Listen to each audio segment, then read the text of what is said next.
Pemirsa, DPR RI terbelah dalam menyikapi pilkada serentak yang akan datang. Kubu pertama tetap menginginkan pilkada serentak digelar tahun 2022, termasuk pilkada Jakarta. Sementara kubu kedua menginginkan pilkada berbarengan dengan pemilihan presiden 2024.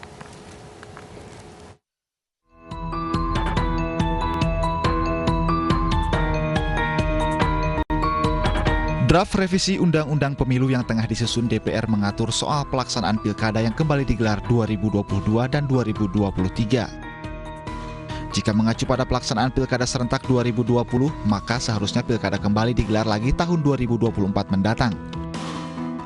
Atas polemik yang muncul ini, Partai Persatuan Pembangunan menginginkan pilkada serentak nasional dilaksanakan pada tahun 2024 sesuai dengan Undang-Undang Nomor 10 Tahun 2016 tentang pilkada. Konsekuensinya adalah pilkada serentak DKI pada 2022 mendatang diundur menjadi 2024. Alhasil, Anies Baswedan yang selalu masuk dalam bursa Capres 2024 diprediksi akan nganggur tanpa panggung selama 2 tahun. Sementara itu, Partai Demokrat menyatakan sepakat jika pilkada dinormalkan kembali pada tahun 2022 atau 2023, termasuk pilkada DKI Jakarta. Demokrat tidak ingin jika pilkada berada di tahun yang sama dengan pemilihan presiden dan wakil presiden di tahun 2024 karena dikhawatirkan akan menjegal tokoh yang berpotensi untuk maju sebagai kandidat capres dan cawapres.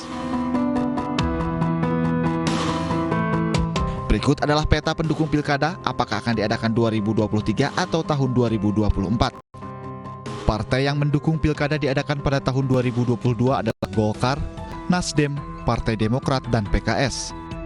PKS masih memiliki 2 opsi, yaitu tahun 2022 atau 2023, namun menolak jika digelar 2024.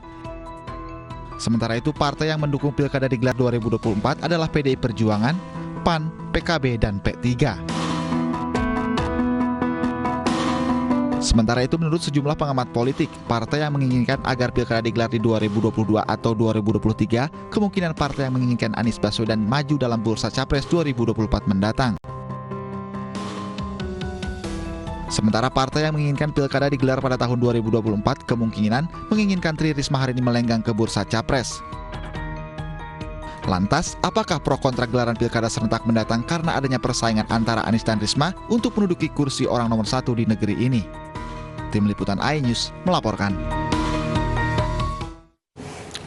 Lalu benarkah hanya karena seorang Anies Baswedan, DPR terbelah dalam menyikapi pilkada serentak? Kami akan membahasnya bersama anggota Komisi 2 DPR RI dari fraksi Partai Persatuan Pembangunan dan Kepala Badan Komunikasi Strategis Partai Demokrat, Herzaki Mahendra. Kami juga mengundang pengamat politik Adi Prayitno. Selamat sore Bapak-Bapak. Saya ke Pak Pandi. Sore. Baik, saya ke Pak Baidowi terlebih dulu. Pak Baidowi, ini banyak yang menilai juga bahwa jika diterapkan atau dilaksanakan pada 2024 akan menjadi beban yang berat termasuk dari segi teknis. Kenapa Anda tetap menginginkan pilkada digelar 2024? Jadi begini, Undang-Undang 10 tahun 2016 pasal 201 itu yang mengamanatkan pilkada 2024 digelar pada November 2024 itu disepakati oleh semua fraksi dan pemerintah. Ya. Terkait dengan ketentuan teknisnya, itu jedanya masih lama. Pemilu kita April, pilkadanya November, masih ada jeda waktu 7 bulan. Tahapan pilkada itu paling lama 6 bulan, bahkan bisa lebih singkat. Jadi, dan ketentuan pasal 201 itu belum pernah digunakan. Ketentuan yang belum pernah digunakan sudah mau direvisi. Ini kan logika berpikirnya di mana? Baik, Pak Baidowi, kalau mempertimbangkan adalah alasan baik Pak Baidowi membahasnya berarti mubadir gitu. Baik, Pak Baidowi, kalau pertimbangannya adalah hasil evaluasi dari Pileg dan Pilpres yang dilakukan di tahun 2019. Pilegnya jadi tenggelam oleh Pilpresnya dalam sosialisasi. Apa hubungannya dengan Pilkada 2024? Kan nggak ada. Itu kaitannya dengan pemilu dan Pilpres. Ini pilkada, kan pertanyaannya begitu, yang dipersoalkan pilkada, tapi yang ditanyakan pilpres, ini nggak nyambung gitu. Oke, baik. Silakan, saya ke Pak Herzaki, silakan tanggapannya.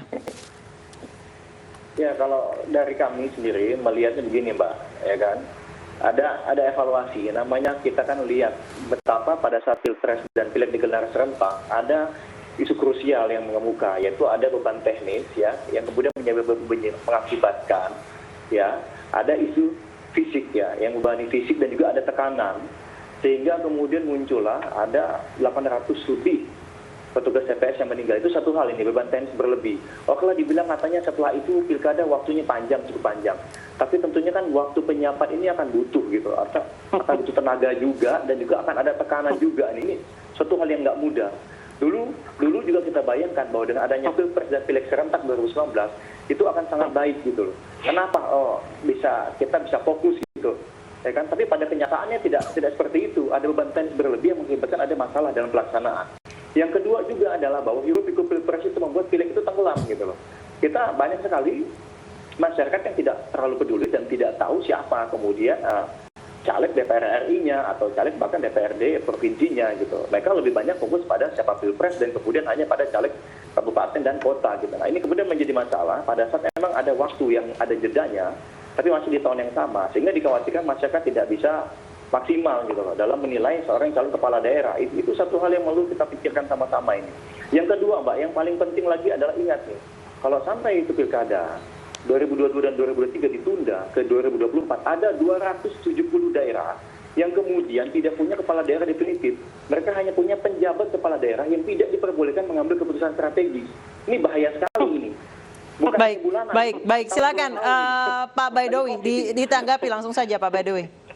Jadi status PJF dengan pejabat definitif itu sama. Saya kira itu sudah diatur di Undang-Undang 10 2016. Gini, kalau kekhawatirannya itu, pilkada di Makassar ya, itu ditunda sampai 2 tahun. Itu PJS, aman-aman saja, Makassar masih ada, pelayanan publik masih ada, PJS wali kotanya bisa mengambil keputusan sesuai dengan ketentuan yang diatur oleh undang-undang. Jadi PJS itu bukan PLT, beda lagi. Bukan juga PLH gitu. Baik. Saya langsung ke PLT gitu. Baik, saya langsung ke Mas Adi. Saya akan langsung ke Mas Adi Praitno. Berarti ada Jakarta, Jawa Barat, Jawa Tengah, Jawa Timur yang kemudian dijabat oleh PLT. Tanggapan Anda terkait dengan tarik ulur pilkada di 2022, 2023 atau 2024 seperti apa, Mas Adi? Silakan. Anissa, begini, pertama itu Undang-Undang Pilkada 2016 mengatakan kepala daerah yang masa tugasnya berakhir 2022, 2023 ini tidak ada pilkada daerahnya, di PLT-kan karena menuju pilkada serentak di 2024. Yeah. Nah, itu yang disampaikan oleh Mas Dawi, itu harus clear. Artinya 2002, 2003 kalau tidak ada pilkada, ada 272 kepala daerah yang ditunjuk PLT nanti. Artinya tidak ada pilkada, rakyat tidak berhak memilih pemimpin secara langsung. Nah, kalau saya sih melihat ini soal bagaimana politiknya saja. Pertama ya, kalau tidak ada pilkada, ini mungkin akan menjadi yang pertama dalam sejarah demokrasi pasca reformasi, rakyat tidak bisa memilih kepala daerahnya secara langsung hanya alasan keserentakan pilkada di 2024. Kan yang lain-lain semua kepala daerah dipilih tuh. Kenapa di 2022, 2003, 272 wilayah kepala daerahnya nggak bisa dipilih karena alasan keserentakan. Itu yang kemudian diusung oleh teman-teman seperti B3 ya. Tapi sebenarnya kalau mau jujur, ini tentu alasan politik lain. Kan dalam undang-undang pemilu yang dibahas sekarang itu banyak pasal-pasal yang sebenarnya menyandera partai-partai menengah dan kecil, Anissa. Baik. Saya cukup memahami misalnya Bang Awi ini setuju dengan pilkada di 2024 karena PDIP itu satu ingin menaikkan ambang batas parlemen 7% dan berlaku secara nasional. Itu berat bagi partai kecil. Jadi ada semacam tawar-menawar poin dalam pasal yang ini memastikan semua partai itu harus berkompromi. Baik, Mas Adi, yang menjadi concern kami petugas media adalah masalah hoax yang berkembang. 2019 saja hoaxnya luar biasa. 2018 pun luar biasa karena banyak sekali daerah-daerah besar yang pilkada serentak ketika itu. Jika nanti 2024 daerah besar Jakarta, Jawa Timur, Jawa Barat, Jawa Tengah, kemudian ditambah Pilpres, ditambah Pileg itu dalam waktu serentak, seperti apa nanti chaosnya hoax-hoax yang beredar di media sosial? Kita akan lanjutkan usai jeda berikut, tetap bersama kami. Pemirsa, kita lanjutkan dialog terkait dengan tarik ulur pilkada serentak. Saya tadi memberikan pertanyaan yang menggantung ke Mas Adi. Mas Adi, untuk emotional cost-nya seperti apa? Jika memang semua disatuin di 2024. Ya tentu saja publik akan begitu crowded hampir sepanjang di 2024 itu menghadapi pemilu yang cukup rumit, jelimet, padat gitu ya. Setahun penuh pokoknya orang menghadapi pemilu dan pilkada. Pada level teknis tentu ini juga bermasalah. KPU, Bawaslu, terutama dari segi pengawasan akan keteteran, terutama praktik-praktik politik yang selama ini seperti hoax, fitnah, dan lain-lain ya. Kemarin saja bisa babak belur, apalagi ini kalau dilaksanakan secara serentak. Yang paling penting, masyarakat ini saya khawatir akan terjebak pada satu kejenuhan. Karena di 2024 itu akan begitu banyak pilkada, pileg, pilpres, kemudian DPD, dan ratusan kepala daerah akan terjadi di mana-mana. Ini yang kemudian bagi saya mengkhawatirkan akan menurunkan kualitas demokrasi. Jadi orang ke TPS itu bukan karena atas kesadaran, tapi karena dimobilisasi karena uang, karena kerudung, atau dia datang ke TPS itu ya karena asal-asalan aja. Tapi bukan karena berbasis rasionalitas, dia sadar datang ke TPS memilih pemimpin yang sesuai dengan selera hatinya. Itu sih sebenarnya ancaman demokrasi, kualitasnya akan menurun kalau pilkada serentak dipaksakan dengan pemilu nasional. Pileg, Pilpres, dan DPD di 2024, Anissa. Baik, silakan Pak Ahmad Baidowi ditanggapi. Ya, justru saya sebaliknya gitu kan. Justru saya berpendapat sebaliknya, sekaligus mengkoreksi pernyataan terdahulu bahwa seolah-olah ketika pilkada di 2024 masyarakat tidak memilih pemimpin, tetap memilih pemimpin, tapi di 2024 warga DKI yang awalnya 2022 itu ke 2024 itu kesepakatan yang dibikin jauh sebelum pilkada DKI 2017. Kalau kaitannya Anies dan Risma itu soal yang lain, itu bukan itu. Yang berikutnya, justru kita terlalu capek, terlalu jenuh hiruk-pikuk politik itu sepanjang tahun. Bahkan 3 tahun berturut-turut orang diingatkan dengan isu-isu politik. Justru kita ingin mengumpulkan hiruk-pikuk politik, isu-isu politik di masyarakat pada tahun politik, yakni di tahun 2024. Soal perkara teknis, pengawasan, itu hal yang sangat bisa secara diatur secara teknis. Apalagi ya kalau tadi dikaitkan dengan petugas KPPS banyak yang meninggal. Ingat, itu tidak bekerja 6-7 bulan, tapi bekerja pada sekitar 1 atau 2 hari. Tinggal kita atur syaratnya bahwa untuk menjadi KPPS itu tidak boleh berpenyakitan misalkan, harus seumur sekian dan sekian. Itu kan ranahnya tenaga medis. Dan kita kan ingin sekali lagi menguji konsistensi kita dalam menerapkan aturan yang sudah kita sepakati. Baik, bahwa saya ke Pak Undang-Undang Herzaki. 10 2016 pasal 201 itu belum pernah diterapkan sama sekali gitu. Oke, Pak Herzaki, kalau tadi Anda keberatan dengan bahwa akan menumpuk dan juga beban teknisnya akan semakin berat, tapi dikatakan oleh Pak Baidowi, Pak Herzaki, bahwa sebenarnya ada waktu 7 bulan antara pilkada dengan pilpres sebenarnya. Apalagi yang membuat Anda kuat bahwa tidak harus dilakukan di tahun 2024, khususnya dari Demokrat, Pak Herzaki? Oke, makasih Pak. Jadi kalau dari kami masih clear ya, dulu masih diingat sekali bahwa isu pilkada serentak di 2024 ini bukan sekedar memindahkan pilkada. Kalau dikatakan bahwa tidak konsisten, sebenarnya yang lebih tidak konsisten itu adalah pihak-pihak yang kemarin katakanlah di 2020 begitu memaksakan adanya pilkada dengan alasan bahwa bahaya besar nih gitu. Bahaya besar kalau tidak ada kalau tidak ada kepala daerah definitif. Ini kan menarik nih. 2020 itu kita harus mengadakan karena bahaya nih kalau tidak ada kepala daerah definitif. Karena kita sedang menghadapi COVID. Nah, padahal justru dengan situasi saat ini justru menjadi semakin lebih penting lagi 2022 dan 2023 itu kita harus mengadakan pemilihan kepala daerah. Karena kita nggak pernah tahu di situasi COVID saat ini. Bayangkan dengan kepala daerah definitif saat ini aja pemerintah pusat ini masih kesulitan dalam mengatasi pandemi COVID dan juga krisis ekonomi. Apalagi kalau nanti ternyata di 2022 dan 2023 itu dibantu oleh penjabat kepala daerah. Ada perbedaan signifikan ini. Maksudnya kita juga memahami ada perbedaan di sini situasinya. Baik, silakan. Ini ada situasi Baik, silakan Pak Baidowi ditanggapi. Ya harus dilihat dong undang-undangnya. Konsistensi itu melihat undang-undang. Pilkada 2020 itu diatur di undang-undang. Disebutkan juga di Undang-Undang 10 yang kemudian diperpanjang melalui Perpu. Itu juga undang-undang, bukan pernyataan lisan.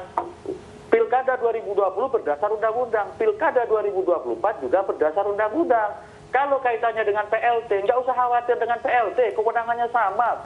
Ya sekali-kali buka dong Undang-Undang 10 2016 sejauh mana kewenangan PLT. Ambil contoh, Kota Makassar itu 2 tahun ada PLT. Makassarnya masih ada, itu nggak bubar. Pelayanan publiknya masih jalan, nggak ada masalah.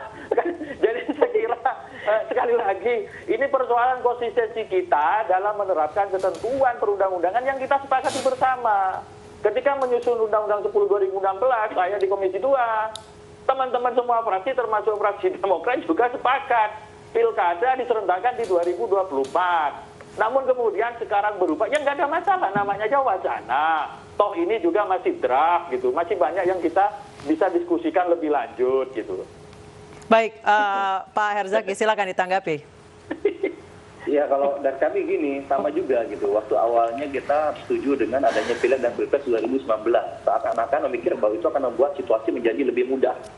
Ya kan, lebih sederhana. Tapi pada kenyataan ternyata sangat kompleks gitu. Ya ini kita masih harusnya menjadi bahan pelajaran nih. Ini nyawa nih ada 800 lebih.